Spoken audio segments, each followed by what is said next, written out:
Lynne Ross, welcome back to the Anatomy and Clay Learning System podcast. Thanks for having me, Mark. Glad to be here. Yeah, great to get you back on and give us the updates about what's happening at your fine school and with your fine programs, which we understand are doing quite well. But just for those who don't know of you and Pueblo Community College and the programs you offer, can you just set the scene a little bit for us? Tell us your role and what kinds of just general programs Pueblo Community College offers in this area. Yeah, sure. So I'm the coordinator for the Human Anatomy Learning Center, which is located now on the main campus of Pueblo Community College. And Pueblo Community College is a part of the CCCS, which is the Colorado Community College system. And there's 13 colleges within that system, and we're one of them. We happen to be the one that offers more health professions programs than any other community college within the system. So we offer nursing is the big draw. So there's nursing, there's nurse aide, there's radiologic technician, there's respiratory care therapist, there's EMS and paramedic, there's nurse aide, there's psychiatric technician, there's behavioral health counselor, there's law enforcement, there's fire academy, there's occupational therapy assistant, physical therapy assistant, cosmetology, dental hygiene, medical office technician, phlebotomy, pharmacy technician, surgical technology. So a lot of different healthcare programs and options for students to choose from here at PCC. And of all those things you just listed, I mean, all from what I know to be in fairly high demand job-wise. Yes. Yeah. And is your enrollment and interest in these programs remaining high? Yes, we just got some reports that enrollment is back on the rise after COVID. So that's good news that people are coming back to school. And you know, it's good news for me in the house because what I do is primarily face-to-face. Although we have the technology to be able to put things online, we use WebEx. We can WebEx through the table. We can WebEx in the classroom. It's really, the HELSI was designed for hands-on experiential learning. And without that element, it loses its magic, in my opinion. Yeah. And just for those who don't know, explain what that acronym stands for. HELSI stands for Human Anatomy Learning Center. Great. And before we get to the news about the new facility and talk about that a little bit, there's really a core sort of guiding principle, I would say, from what I know about your school, around having a variety of ways of learning about anatomy. It's not just one. Could you walk us through that fact and how you have got your learning organized and how you approach it with students? Yeah, so here at PCC, with all those healthcare programs, we ascribe to the philosophy that experiential learning is what enriches our students' experiences. And it's also, I believe, what sets us apart from other colleges. So the Human Anatomy Learning Center is designed to be able to approach anatomy from that experiential, hands-on, student-centered, engaging activities in those foundational courses, but also in those courses that the students have already gone through their prerequisites and now they're in the program. But that doesn't just happen, that kind of experiential learning doesn't just happen at the Human Anatomy Learning Center. It also happens in simulation. We have a simulation center with simulated human mannequins that lay in a bed and talk to the nurse and say, ow, I'm in pain, or, you know, whatever the programmer or the technician on the other side of the screen is programming into the person. They can make the person go into have a seizure. the mannequin can have a seizure, the mannequin can start to have a heart attack, the mannequin can start to have a stroke, and the nursing students or whatever students it is in there at that time are having to adjust, and it gives them the opportunity to experience that kind of a stressful situation in a low stakes kind of way. But most of the health professions programs that I outlined earlier, they all have a clinical component to their program. So they will go out and, for example, EMS, EMT, they will go out and ride in an ambulance. So, Wow. and OTA, occupational therapy assistant, and physical therapy assistant, there is a significant portion of that curriculum in which those students go out, they're in that field setting, and they're working with professionals in that area who are serving as proctors for their students. So there's many facets to that experiential learning that happen at PCC, and the HALCI is one of those modes or methods of delivery. Yeah. Wow. And when it comes to actually exploring and learning anatomy, you also have multiple modes. You have cadavers in place, correct? Yes, yes, You have the digital cadaver, yes. The and you also anatomage use table. anatomage table and anatomy in clay. Yes, and then, so we have 2 cadavers, we have 2 anatomage tables, and then we have the anatomy in clay, we have the full body mannequins, but then we also have the forearms, and we have the leg and foot, so from the knee to the toes, and we have a plethora of models, like standard models and skeletons and disarticulated skeletons and disarticulated skulls. We have a lot of tools. Yeah. And how does it work then when it comes to each of those groups of students that you're working with, say EMS or firefighters or something? Do they all get exposed to each of those modes of learning, or is it up to the instructor how it flows, or is it just sort of organic that the student might say, I need to learn about this body part, so I'm going to work on the anatomage table today, or I'm going to take my model home this weekend and do some work in clay? I mean, how does that go? So it's customized. Okay. And so what happens is the instructor will contact me, and we'll coordinate a time for them to come into the lab and get into the schedule. And then we'll also collaborate and coordinate an activity together. So my first question to them is, what are your learning objectives? Where are you in your content? What do the students know? What do you need them to know? And then based on their response, I'll design the activity. So in some cases, for example, OTA, occupational therapy assistant, and medical office technician, we'll set up the classroom and we're building in clay. Everyone has a model in front of them. They're learning about the muscles. They're learning about how muscles attach and how they contract, and so on. Other programs, they come in, they don't come in as regularly scheduled. And so, for example, physical therapy assistant program, they may come in and they're doing a series of stations. And at one of those stations, they're building the rotator cuff muscles in clay. Or, for example, a Bio 2102, which is primarily the body systems, they'll come in and they'll be doing stations, and they'll be looking, and a lot of times it's repetitive, and that is by design, because that's the best way. You need that repetitive and that opportunity to recall with a different modality. So they might be looking, so for example, they just came in yesterday and they were doing their cardiovascular system.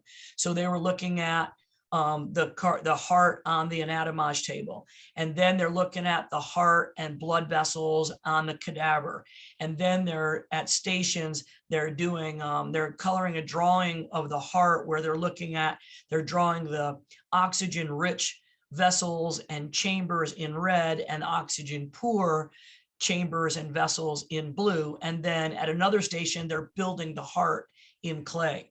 So we're trying to get them to see it over and over and over again with a little bit different twist to just drive home the structures of the body system. So it varies the way that we utilize the anatomy in clay. Sometimes we utilize it extensively, and other times sparingly. And in some cases, for example, we wouldn't use the models at all, but we're still using the clay. So for example, cosmetology comes in, and believe it or not, their national exam really requires a lot of anatomy. A big portion of it is anatomy. So they have to know about the layers of skin. They have to know what things are in skin for, like, to prevent a chemical burn, right? Wow, They have to know sure. about the hair, the shaft of the hair follicle, the erector pili muscle. And then you think about your estheticians, they need to know about the skin in the face and the pores and all that.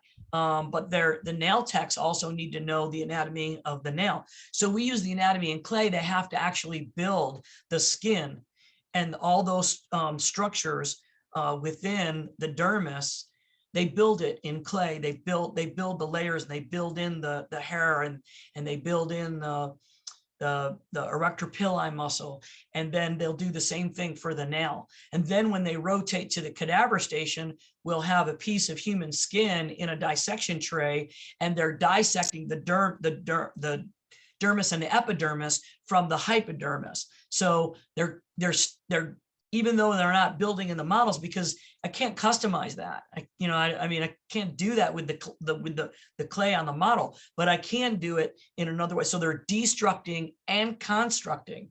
And I think the combination of those is where the real learning occurs. That's great. Wow. Yeah, the scheduling issue for you must be just amazing. It sounds like a whirlwind.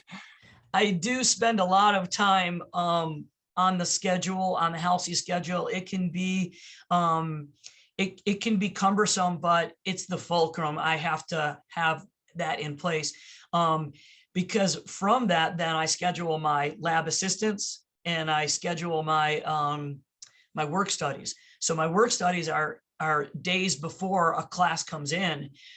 They're getting arteries and nerves and veins ready. And so, for example, we have phlebotomy coming in next Tuesday night.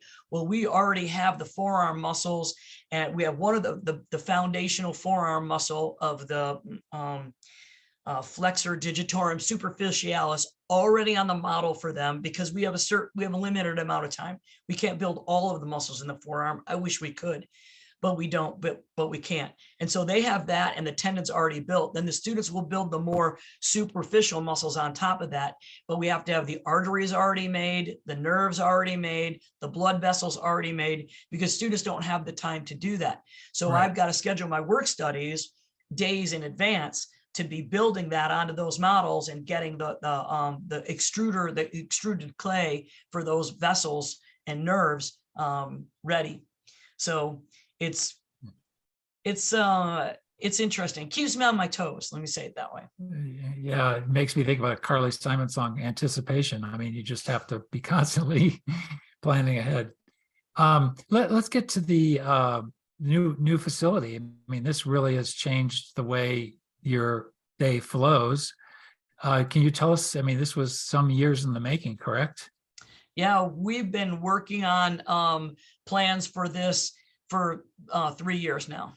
So yeah, we finally moved over in the summertime. Hats off to our facilities director, Joe Wanaka, who has pulled this off. It's amazing, because it's not just the HALCI facility that's new. The HALCI facility, or the Human Anatomy Learning Center, is a part of a huge project that we've been involved with, which is the Teaching and Learning Center at St. Mary Corwin Hospital. So where the HALCI used to be at St. Mary Corwin Hospital, we were moved out into a new building, or it's not really a new building, but into a building that was then renovated for our purposes, that used to house radiologic technician program, which that program moved over to St. Mary Corwin. So the majority of the healthcare programs that I listed at the beginning of the podcast have now moved over to the Teaching Learning Center, and that hospital, the East Wing of the hospital, is a teaching and learning center for students going into those healthcare professions. So I'm on the main campus. The building is more suited for what we're doing in the Halsey. So it's allowed us to be able to take what used to be office spaces and turn them into small learning pods. They have a separate door so they can close off, and students can work in small collaborative groups without the distraction of other people and other sounds. The cadaver room is now in a place that used to be where they did their x-rays. So it's lead lined, which we don't really need to have, but we were able to customize that room because now we have a separate room. So it has its own ventilation system, and it's much easier for us to create a negative air pressure system so that the formaldehyde and any of the let's just say the odor mitigation is much easier here than it was at the other place. Because the cadavers are a separate room, we can be in the other areas of the building and not be exposed to the visual and the sensual of the cadaver. So if we have a student that's maybe squeamish, or maybe they're pregnant and they don't need to go in there, they don't want to go in there, or perhaps someone just had a loved one that passed away recently and they're not ready to handle that, they can be excluded from that. It's not like in the middle of the room like it was in the other Halsey at St. Mary Corwin. So we also have a classroom now, which has really changed the game. It used to be that if we were doing a class in anatomy and clay, we would have to look at the class schedule, find the space and the time to be able to go in there. We'd have to load up all of the clay models and the clay and the mats and the tools and take them on carts up to the Halsey was on the 2nd floor, classroom was on the 6th floor. So we'd have to physically move all of that stuff on 3 different carts, set it up, and then break it down because another class was going to be coming in that was doing a lecture, for example. And then maybe that class that did the clay was going to be doing it again the next day. We'd have to go back in after the lecture classes were done, a lot of times in the evening, set it all up again, and then so that it was ready for those students to come in and do the clay. So a lot more work. Now, we have, for example, we have the occupational therapy assistant program. They're doing the anatomy and clay. They just finished the muscles of the torso. Next week, they're starting the muscles that act on the scapulothoracic joint and the glenohumeral joint, so the shoulder and the scapula. And so everything's set up. The models are there. The stuff that they built on the torso is still on their models. And I can tell students, just leave everything where it is. And we come back in the next day and it's there. So it's really it's much more efficient. It's a lot less work for me and my people. And so it's just great. And the facility is beautiful. The renovation is just, it's beautiful. Wow. Yeah, that's got to be much less exhausting, and it's got to mean more learning time because you're not looking at the clock and having to build in all that breakdown and moving around time. Absolutely. It allows me to be able to service more student courses. So I used to be able to say, no, I can't take you guys that week because we're doing this and this is, it's extensive. The moving and the setup for this course is extensive. Can you guys come in the next week? Now I can have them come in. We can actually have 2 classes going on at the same time. And we've had this happen. Occupational therapy is in the classroom and they're building in clay, and biology 2101 is out in the main room looking at the cadavers and going through the other stations. And so we can be serving 2 totally different populations with customized hands-on learning activities at the same time in the same building. It's really cool. Yeah. I know the new building just opened when? Last fall?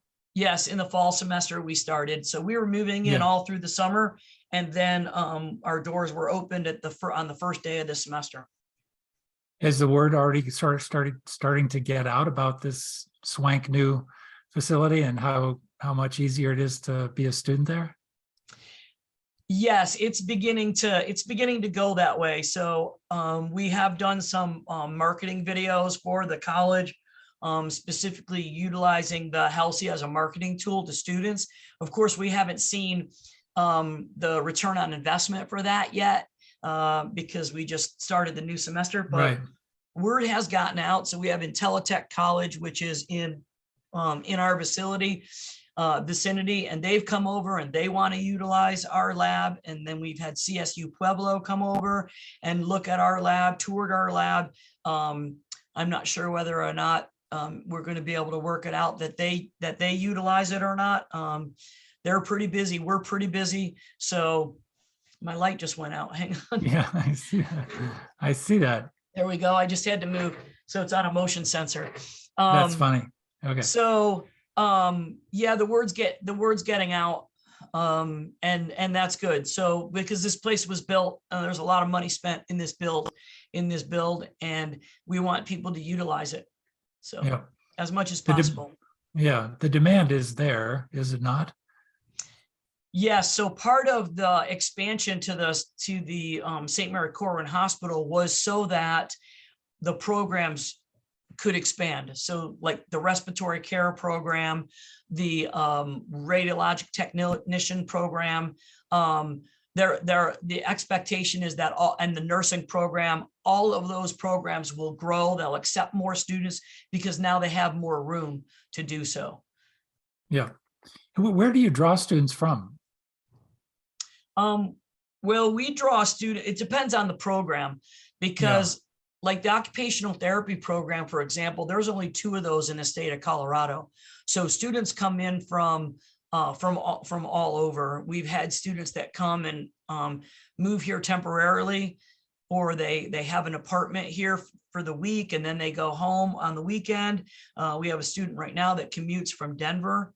But we draw from all over southeast Colorado. So yeah, we're hoping, and like our respiratory care program, I think that there are not very many of those. So a lot of their work is done WebExing into the classroom. So we're exploring that. But our PCC has 2 remote campuses that are a part of PCC. One is in Fremont, which is about Canyon City, which is about 30 an hour away from here. And then and then there's also a campus in Mancos, Durango area. So we do a lot of WebExing with those classes. So that's great. Wow. Well, congratulations on the new facility, and that's fantastic.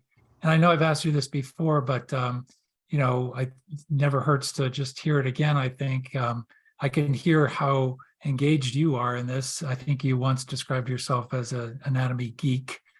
Yes. And how much you enjoy it. But just knowing that, and you've talked about this also before, that you occasionally run into students after they've graduated and they remember how important the training was that you offered them, and now they're off in a full-blown career and delivering healthcare or something, doing something along those lines. You must still draw a great deal of satisfaction from what you do and what you're offering. Yeah, because what we do is so it's so unique, and so it's memorable. So for example, we actually had a special dissector gentleman by the name of Gil Headley come down from Colorado Springs, and he did a craniotomy on one of our cadavers for the surge tech students so that they could be in an environment where they're hearing the bone saw, they're seeing it, they're not that that's a surgery that they would participate in, but it's a simulation, right? And there's certain smell to a bone, the cutting of bone. And so we had the surge tech and the PTA students come in. Gil did that dissection, and then he went over the anatomy of the brain, and those and it was the department chair for that program, Diana Montoya, the department chair for this chair for the surgical technology program, who said, this is an experience these students will never forget. They'll never forget. So, and I've run into some of those students and said, hey, I remember you from when you were in the lab, and they don't really remember me. That I say, you were there for the craniotomy, and they go, oh yeah. So I think she's right. I think that's something that they'll never forget. And we also have done where we have a surgeon come in and they do a knee replacement, or they do an ankle platform, or they do it's called an ORIF, ORIF, and I'm not sure. I think it's, I'm not sure what it stands for, but it's Yeah. basically a metal steel on the lateral aspect of the ankle when someone has really damaged the ligaments on the outside of the ankle. So he does those surgeries on the cadaver. And we've also done like a hip replacement on the cadaver. And so that's how Surge Tech utilizes the lab. So when I say it's customized, everybody does it differently. But that's something that they'll never forget either. So Yeah. And you're at the center of providing all those experiences, which must feel great. Yeah. it does. Yeah. It does. Yeah. Well, Lynn, thank you again for updating us on all the tremendous progress at Pueblo Community College. And again, congrats on the new space, and we'll look forward to catching up with you down the road. Thank you, Mark. You take care. Say hello to everyone in Anatomy and Clay for me. I'll do that. Thank you, Lynn. Bye, Mark.